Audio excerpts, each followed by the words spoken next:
How to restart iPhone 11. If you have been using the iPhone 11 and wondering on how to restart the phone, don't worry. In this video, I will show you how to do it. So let's get started. First of all, open your mobile phone just like this.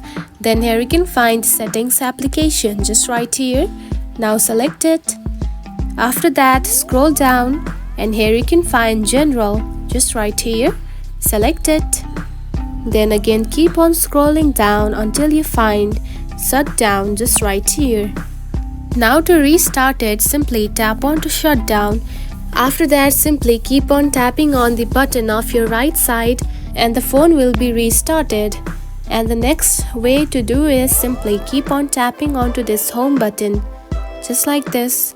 Then here you can find the restart option and just click on this and your phone will be restart. And that's it. This is how you can restart the iPhone 11.